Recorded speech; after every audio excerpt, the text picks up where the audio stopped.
On this episode of Extraordinary Women TV, my next guest is JoAnne Butler, Vice President of Electricity Resources at the Ontario Power Authority. Before joining the OPA, JoAnne was President of TransAlta Mexico. She has worked in the electrical industry for almost 36 years, having begun her career as an engineer, which has taken her on assignments around the world to places such as Egypt, Tunisia, the Middle East, and Mexico. Today, she's here to tell us about making it in a man's world. It's so nice having you here. Well, thank you, Shannon, for the invitation. It's lovely to be here as well. You began your career as an engineer, but you began it in a time when not many women were engineers. Yeah, that's very true. It was sort of 1974 when I graduated from high school, and I was good in math and science, and engineering seemed like the right career for me. And there was a bit of gender pride along with that. It was certainly male-dominated at the time, but it was something that I feel I could really get my teeth into. How many girls were in your classes at the time? So I just went back and celebrated my 35th reunion last fall. And congratulations. Thank you. And I believe the numbers at the time were about 20 women out of a class of 400. Wow. So, and you know, generally women we're still trying to get more women to go into the scientific and the engineering fields. So it's, the statistics have improved a little, but it'd be nice to see more women in engineering. Were there any women in sort of related fields that were role models for you when you were deciding what sort of career you were going to embark on, or your studies?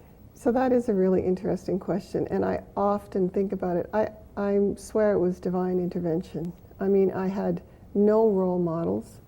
My parents weren't technically inclined. I had no aunts or uncles or cousins.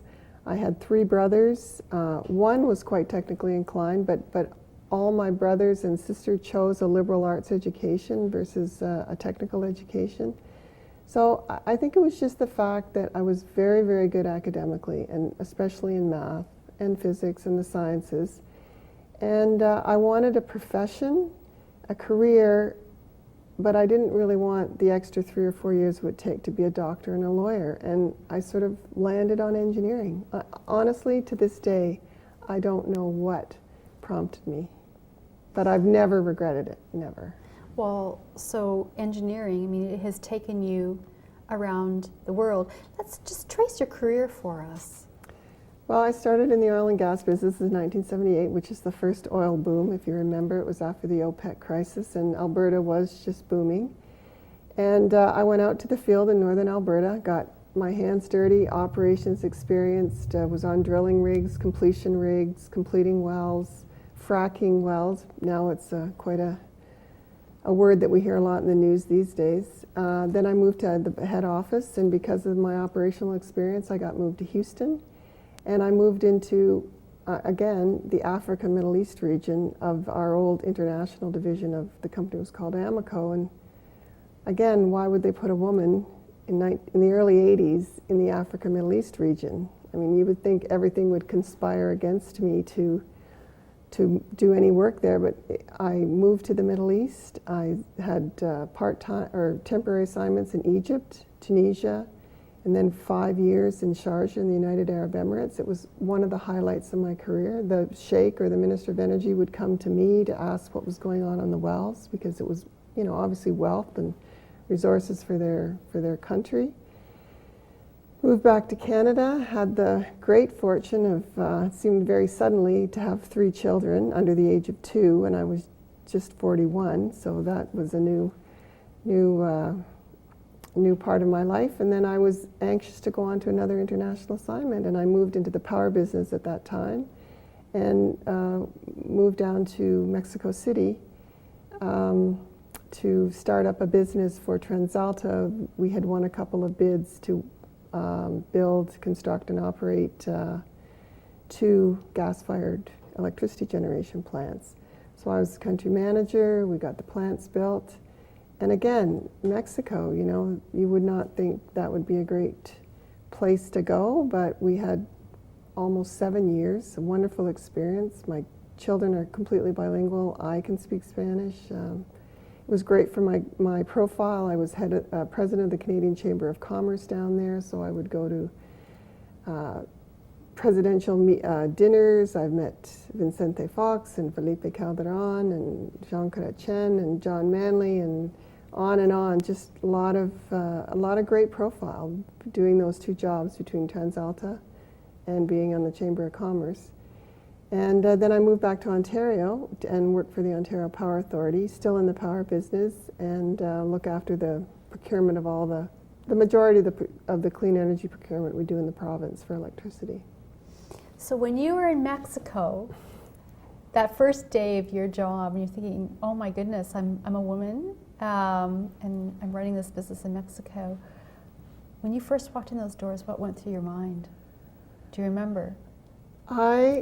Yes, I do. I would go home at night and my head would hurt. I would be absolutely exhausted.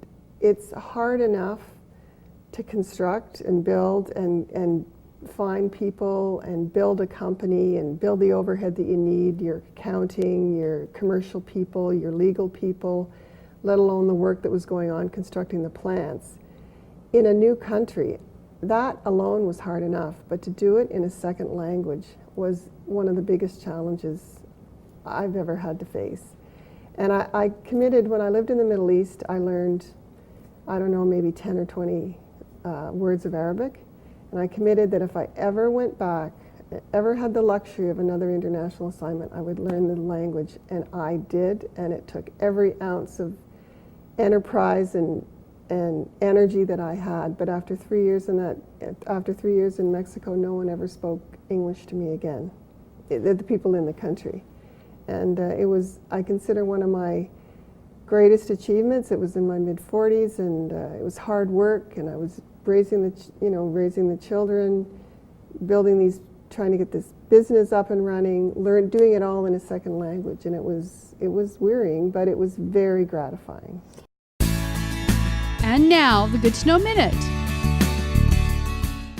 So JoAnne, it's my Good to Know Minute, and I know you've got a great success tip. So I've talked about it a little bit. I really think getting operations experience has helped me fundamentally get to where I've been. When I was in Alberta, it got me to the Middle East. When I was in the power business, it got me to Mexico. I think getting your hands dirty and understanding the business nuts and bolts is the way to go. And I think obviously then you need to have some mobility with that, because head office isn't, some of the operations tend to be close to head office.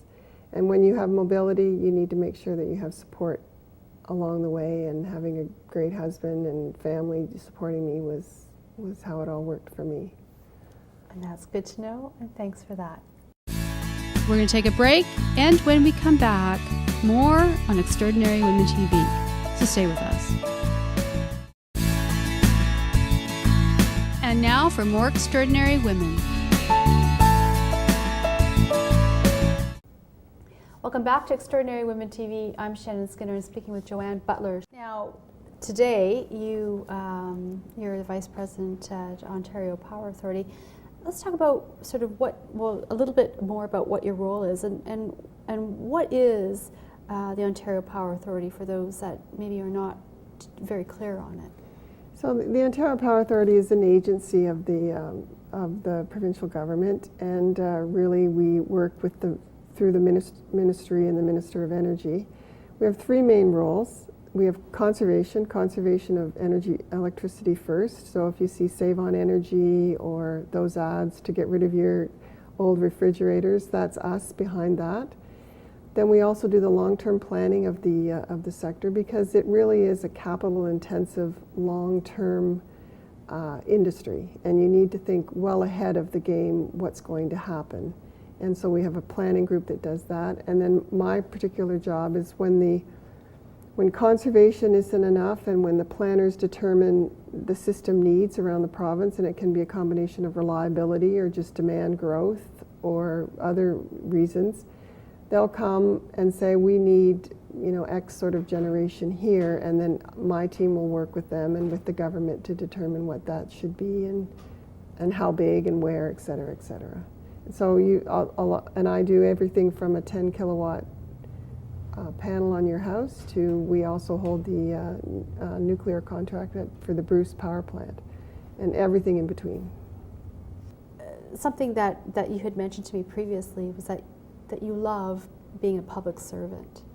So what is it about being a public servant that you love? Well, you know, I spent 28 years in the private sector, in oil and gas and in the power business.